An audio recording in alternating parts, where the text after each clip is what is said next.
Eu não preparei slide exatamente, mas a gente vai conversando. Eu abri peguei o tema aqui a partir dos sites. Então, o tema é uberização do trabalho, né? Então, uberização é um termo que se refere, é um termo bem recente, né? Que se refere ao Uber, né? O aplicativo também é o estilo de trabalho. Então, vou começar falando para você sobre a definição, né? De o que é a uberização. Olha só. Os avanços tecnológicos mudaram o comportamento do consumidor e criaram um novo modelo de negócios sob demanda. Nesse contexto, surge a uberização do trabalho. O termo, aqui ó, o termo faz referência à empresa Uber, que é a maior empresa de transporte do mundo sem ter uma frota de carros. Olha só que contraditório, né? Isso uma vez que a Uber não é uma empresa de transporte de fato, mas sim um aplicativo que conecta passageiros a motoristas, ou seja, cria uma ponte entre a oferta e a procura.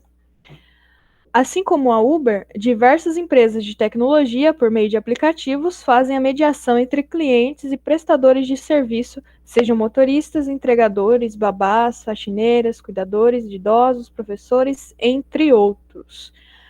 Portanto, a uberização do trabalho é a modernização das relações de trabalho decorrente da popularização dos aplicativos de contratação de serviços. Então, o que acontece? Com o desenvolvimento da tecnologia, as relações de trabalho elas se modificam, né? A gente tem o início das relações de trabalho a partir da forma como a gente se entende hoje, né, dentro do modelo capitalista, a partir do surgimento do capitalismo. Então, o que está por trás aqui dessa questão da uberização? É que esse sistema de trabalho, ele é um sistema em que o empregador ele fica muito livre daquelas responsabilidades que empresas comuns têm, né? Que são os direitos trabalhistas, 13º, toda a questão de, tipo, se é uma coisa insalubre, tem um acréscimo ali no salário, hora extra, tudo mais. Então, todos esses direitos, eles ficam, né, à deriva, porque a pessoa não tem uma relação exata, né, um vínculo empregatício na carteira de trabalho que garante todas essas coisas. Então, quando a gente fala de uberização do trabalho, a gente tem várias coisas que a gente pode relacionar. É aquela questão da interdisciplinariedade, que eu sempre comento com vocês que é a proposta da redação, ver como é que vocês conseguem elaborar. Eu vou ligar a câmera, senão eu fico falando com a tela só aparecendo e aí não. Pera aí.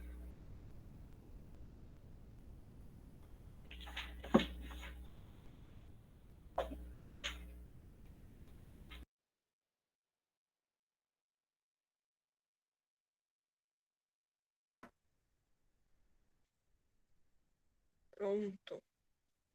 Agora sim. Então, como eu ia dizendo, quando a gente fala de uberização, a gente fala dessa relação com outras coisas, que é, se eu falo para você que nesse modelo de trabalho, nesse modelo de relação de trabalho, as relações elas ficam mais livres, isso implica muitas consequências, né? Uma delas, que pode ser observada, é a falta desses direitos que são garantidos em outros modelos, em outros tipos de relação de trabalho. Daí, o que eu trouxe aqui que pode ser mencionado, né, nesse tema de redação? Porque geralmente o tema gira em torno de uberização do trabalho, dois pontos, liberdade ou precarização. Quer dizer, a pessoa ela tem a liberdade, por exemplo, de trabalhar o horário que ela quiser, o horário que ela tiver disponibilidade, né? Fazer quantas corridas ela conseguir e tirar o seu próprio dinheiro dessa forma. Mas isso é bom ou isso é ruim? Então, a discussão, a problemática por trás desse tema é essa. Né? Essa relação de trabalho, ela é boa? Ela representa uma evolução? Ou ela representa um retrocesso?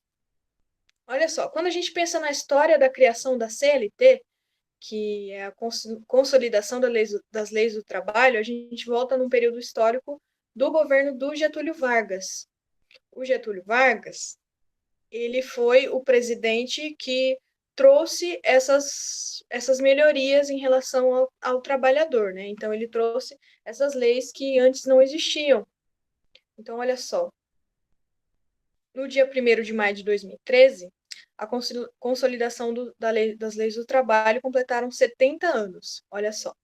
A CLT foi criada pelo Decreto de Lei número 5.452, de 1º de maio de 1943. Então, é importante saber o quê?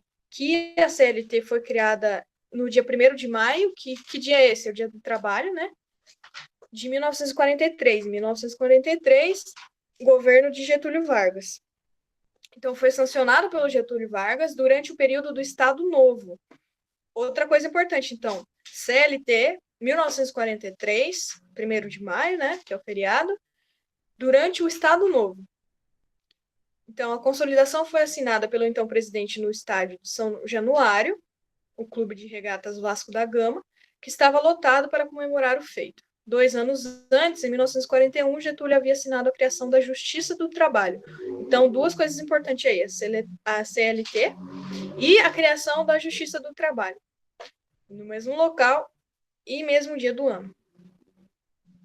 Só que em 2 anos antes, né? Então, 2 anos antes, 1º de maio de 1941, o Getúlio tinha assinado o trabalho. Ah, que bom que a Milene chegou. Então, só contextualizando, Milene, eu estou falando sobre a uberização do trabalho, né? E eu falei que esse tema se relaciona com outros temas que a gente pode estabelecer relação com momentos históricos diferentes, e eu estou falando agora do período da CLT, que foi durante o governo do Getúlio Vargas. Olha só, em janeiro de 1942, o presidente Getúlio Vargas e o ministro do Trabalho, o então ministro do Trabalho, imagina, tranquilo, trocaram as primeiras ideias sobre a necessidade de fazer uma consolidação das leis do trabalho. A intenção inicial foi criar a consolidação das leis do trabalho e da previdência social. E aqui tem um arquivo, né? Então, foram convidados para fazer parte da empreitada o jurista José de Sagana, várias pessoas. Só que, assim, o que a gente tem que entender sobre isso? A consolidação das leis do trabalho, elas foram muito importantes para tirar algumas irregularidades, a questão de, tipo, dos trabalhadores fazerem muitas horas de trabalho, sem direitos. Então, todos esses benefícios que os trabalhadores têm hoje, eles tiveram pontapé inicial no trabalho do Getúlio Vargas. Só que, obviamente, que isso não foi um trabalho feito sem interesse, né? Ele não fez isso porque ele era bonzinho, mas ele fez isso porque ele estava pensando, sendo pressionado, pensando em reeleição e tudo mais. E ele é chamado de pai. Mãe dos pobres? Não, pai dos pobres. Por causa disso, né? Porque a população, os operários, os trabalhadores, é a população mais pobre, né? Os ricos são os donos das empresas e tudo mais. Então, quando a gente fala sobre Getúlio Vargas ser o pai dos pobres, a gente está principalmente pensando nessa questão da criação da CLT.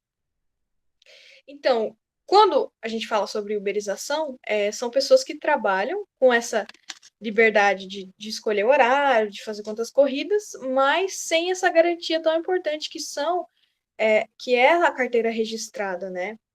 Então, quando você faz um exame admissional e tudo mais, você assina um monte de papéis e essas pessoas, você tem as suas obrigações, né, os seus deveres, mas eles também têm os deles e você tem os seus direitos. Então, o primeiro ponto que a gente pode relacionar aí é a ausência da CLT dentro desse tema, que é uma questão que pode ser problematizada. Outra questão esse cenário pode ser relacionado com o nosso sistema, que é o capitalismo, nosso sistema de sociedade, que é o capitalismo. Então, eu trouxe aqui esse textinho para falar sobre o capitalismo. Provavelmente vocês já viram isso, né, em algum momento em história, mas é legal a gente ver isso para relacionar com o tema em questão. Olha lá. O capitalismo é um sistema em que predomina a propriedade privada e a busca constante pelo lucro e pela acumulação de capital, que se manifesta na forma de bens e dinheiro.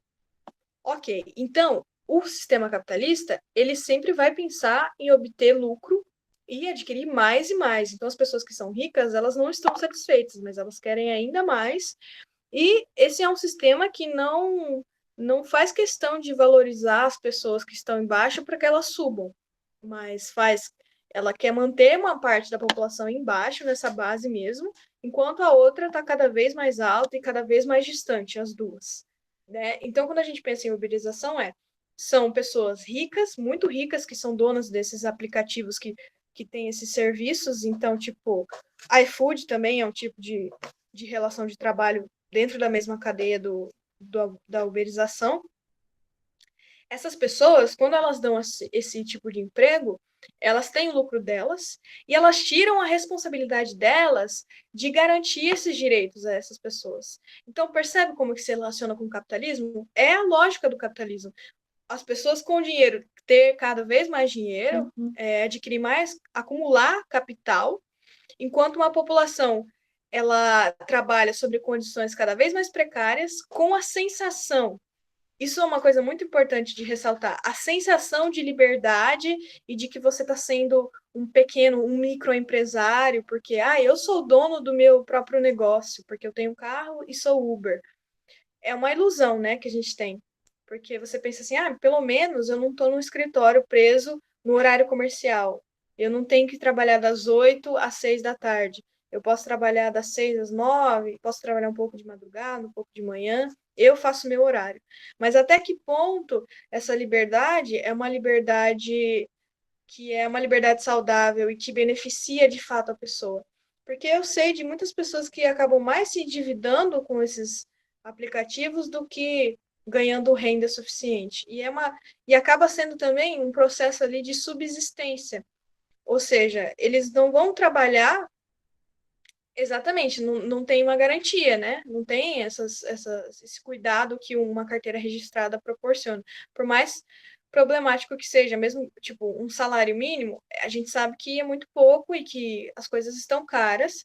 Só que isso, por exemplo, essa pessoa vai ter direito a férias depois de um ano, ela tem 13º, então é alguma garantia, que no caso da uberização nem isso tem. Então,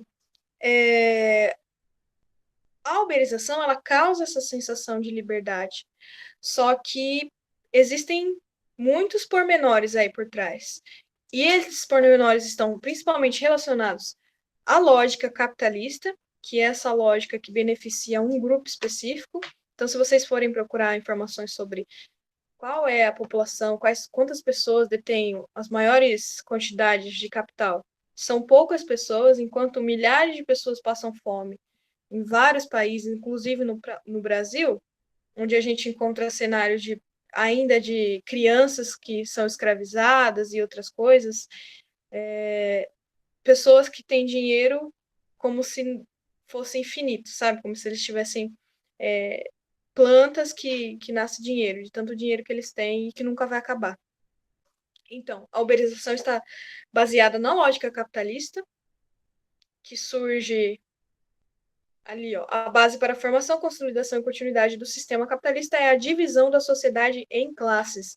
Então, dá para fazer essa relação também com a questão da classe, e aí a gente tem a burguesia, o proletário, o latifundiário e os camponeses, né?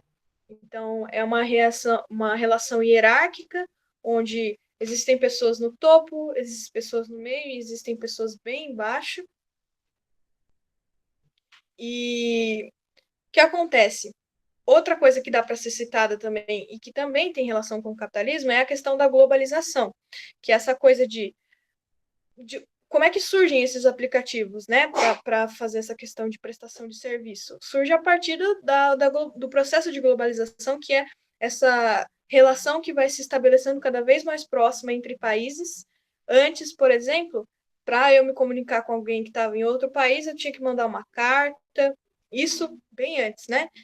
Que por barco, que levava meses, um processo super demorado. Hoje, instantaneamente, você faz uma ligação, uma chamada, como agora, tipo, nós estamos em locais diferentes e a gente consegue se comunicar quase que instantaneamente, só com algum delay em relação à conexão com a internet. Mas os aplicativos, eles surgem a partir desse contexto de globalização. A tecnologia avança, cada dia os produtos vão se tornando obsoletos, né? Então, hoje o meu celular, comprei celular hoje, amanhã já tem uma versão nova dele. Então, amanhã esse celular já é ultrapassado. Então, nesse contexto, capitalismo, avanço tecnológico,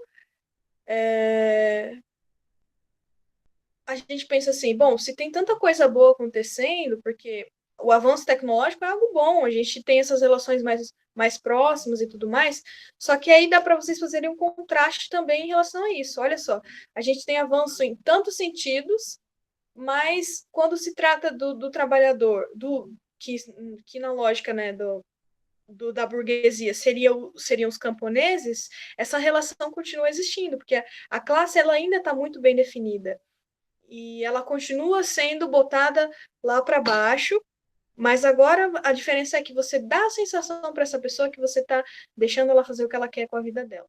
Mas, na verdade, ninguém que trabalha de Uber fica milionário. Se vocês conhecerem, me apresentem, mas eu não conheço ninguém que trabalhou de Uber e ficou rico, porque justamente é uma lógica de trabalho bem precária, que tem muito mais prejuízos do que benefícios para quem assume essa posição. Deixa eu ver se eu consigo encontrar aqui mais algum texto. Aliás, eu tinha separado já, né? Olha só. O Uber torna evidente a tendência de transformação do trabalhador em microempreendedor e em trabalhador amador produtivo. Em outubro de 2016, o governo de Michel Temer sancionou uma lei que passou desapercebida nos embates sobre as terceirizações. A lei Salão Parceiro Profissional Parceiro desobriga proprietários de salões de beleza a reconhecerem o vínculo empregatício de manicures, depiladoras, cabeleireiros, barbeiros, maquiadores e esteticistas. O estabelecimento torna-se responsável por prover a infraestrutura necessária, enquanto os demais trabalhadores seguem sendo reconhecidos como funcionários, para que suas parceiras e parceiros, entre aspas, né, agora legalmente autônomos, realizem seu trabalho. Ou seja, outra coisa que também dá para relacionar com isso é a questão da terceirização. Porque, olha só, a lei, ela desobrigava esses proprietários de estabelecerem um vínculo empregatício. E esse vínculo empregatício é justamente o que eu estou falando para vocês, que é muito importante, porque é o que vai garantir todas essas coisas seguras, né? Essa garantia mesmo para o funcionário, para o empregado. Ele fala, não, você pode ser seu próprio chefe. Só que, na verdade, a gente sabe quais são as intenções aí por trás disso, né? É tirar as obrigações, deixar cada vez menos responsabilidade para o empregador e muito mais para o empregado se vira aí, corre atrás do seu direito, paga você mesmo o seu INSS, se você quiser uma aposentadoria lá na frente. Então, é bem nesse campo aí que a gente trabalha. Então, eu diria para vocês, pontos principais que vocês podem pensar caso esse tema venha a cair no vestibular. Lembrando que, mesmo que esse tema não caia como redação, ele pode aparecer em questões de interpretação de texto, de geografia, de história, de geopolítica. Então, ele pode aparecer em vários momentos diferentes no vestibular, não só necessariamente na redação. Então, uma lógica de capitalista, de acúmulo de capital, o problema da terceirização, que é deixar cada vez mais as pessoas distantes do vínculo empregatício, a globalização que influencia isso com a evolução tecnológica, e também dá para relacionar com o momento histórico em que é criada a consolidação das leis de trabalho durante o Estado Novo, governo de Getúlio Vargas. Algum comentário que vocês queiram fazer sobre isso? Eu não sei se vocês já produziram, se vocês já sabiam, já conheciam esse termo, uberização do trabalho.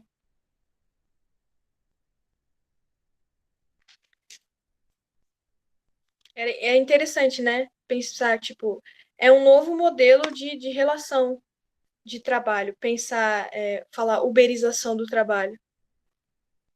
É muito bacana perceber como que essas relações elas vão se modificando através do tempo. E essa modificação nem sempre é uma modificação positiva, né? apesar da gente achar que a sociedade está sempre evoluindo, a gente percebe que não é bem assim que funciona. Então, quando a gente pensa. Eu nunca tinha parado pra pensar nesse negócio. Ah, será que é uma evolução ou será que é um retrocesso? Uhum. Olha só. No último dia 6 de julho, São Paulo testemunhou mais uma vítima da debilidade das novas relações de trabalho. Então, é um novo tipo de relação de trabalho. O motorista de aplicativo da plataforma Rappi, Tiago de Jesus Dias, faleceu aos 33 anos após acidente vascular cerebral durante uma entrega, sem qualquer tipo de assistência, seja da empresa de aplicativo ou dos serviços públicos. O motorista passou mal no local da entrega, a cliente chegou a entrar em contato com a central da Rappi, que de maneira desumana se limitou a solicitar que a mesma desse baixa no pedido para que eles conseguissem cancelar as próximas entregas do mesmo, evitando prejuízo aos clientes do aplicativo, afirmando nada poder fazer em relação ao estado de saúde do motorista parceiro. Então, olha só, essa coisa de chamar a pessoa de parceira. Parceira no seguinte, tipo, se vira aí, você é responsável pela sua saúde. Então, o rapaz estava trabalhando como entregador para essa empresa de aplicativo, né, de delivery, e quando ele sofreu o acidente vascular, né, o derrame, derrame? Acidente vascular cerebral é derrame? A empresa, o que a empresa fez? Diferente de uma empresa normal que tem um CLT, tipo, por exemplo, se a pessoa tem uma coisa desse tipo dentro de uma empresa, a empresa é obrigada a chamar a ambulância, enfim. Se essa pessoa precisar ficar afastada, ela vai ter direito garantido pelo INSS, vai conseguir uma renda, então ela vai ter como se cuidar, apesar de não poder trabalhar. Só que como nesse caso a pessoa ela é responsável pelo seu próprio emprego, o cara, a empresa simplesmente falou assim, ai, dá baixa no seu pedido aí para gente para não sair no prejuízo nas próximas entregas que ele teria que fazer. E o rapaz acabou morrendo sem nenhuma assistência, sem nenhuma garantia. Então, assim, é um tema super recente, porque esse boom, né, de aplicativos, tanto o Uber quanto o Uber Eats, iFood, etc., é recente, né? Só que a gente muitas vezes não pensa no que há por trás, né? Se é tão bom assim. E aí vocês também podem relacionar com aquelas manifestações que tiveram dos entregadores de aplicativo. Não sei se vocês chegaram a ficar sabendo disso, né? Mas eles tiveram várias manifestações pedindo para que as empresas garantam minimamente alguma garantia, né, para eles. Por exemplo, durante a pandemia, pedir que eles fornecessem álcool gel, máscara, né? Qualquer equipamento assim, minimamente de proteção para essas pessoas, porque a gente está em casa usando máscara, com álcool gel, com a pia ali para limpar a mão, tudo, e essas pessoas elas têm que entregar a nossa alimentação, só que sem nenhuma garantia de proteção, né? Então, gerou bastante revolta o fato das empresas não fornecerem nada, nenhuma garantia, nenhuma proteção para a vida dessas pessoas. Então, vocês podem procurar, porque com certeza vocês vão encontrar várias notícias de situações muito parecidas, onde essas pessoas simplesmente deixadas, foram deixadas vulneráveis, porque essas empresas elas não estabelecem nenhum vínculo, não se responsabilizam por essas situações. São episódios bem tristes, né? Vou mandar para vocês esse link aqui no chat, que aí vocês podem acessar na íntegra. Esse daqui também. E mesmo que não caia, por exemplo, no Enem, que é uma coisa elaborada pelo governo, esses são temas que podem cair nos vestibulares específicos, tipo da Unicamp, da USP, da Unesp, porque são temas que trazem problemáticas sociais, né? Envolvendo capitalismo e todos os outros temas que eu comentei com vocês. Vou dar esse link também. Tudo bem, meninas? Vocês querem fazer mais algum comentário? Então, se vocês quiserem produzir uma redação sobre o tema, eu fico à disposição para corrigir. Então, o tema seria uberização do trabalho, liberdade ou retrocesso. E aí vocês podem usar todo esse conteúdo, né, base para tudo isso, para construir o texto de vocês, tá bom? O que eu tinha preparado para a nossa aula de hoje é este conteúdo. Daí, qualquer dúvida, vocês podem me chamar, e se quiser mandar redação também, estou à disposição para corrigir. Vocês, quem sabem, podem fazer tanto Enem ou Unesp. Aí fica ao critério de vocês. Eu faria modelo Unesp, porque eu acho que esse tema tem muito mais cara de cair na Unesp do que no Enem. Mas aí podem fazer com proposta de intervenção ou sem, não tem problema não. Tá bom? Então é isso, obrigada por terem comparecido à aula e a gente vai se encontrando aí. Boa noite para vocês, bom descanso.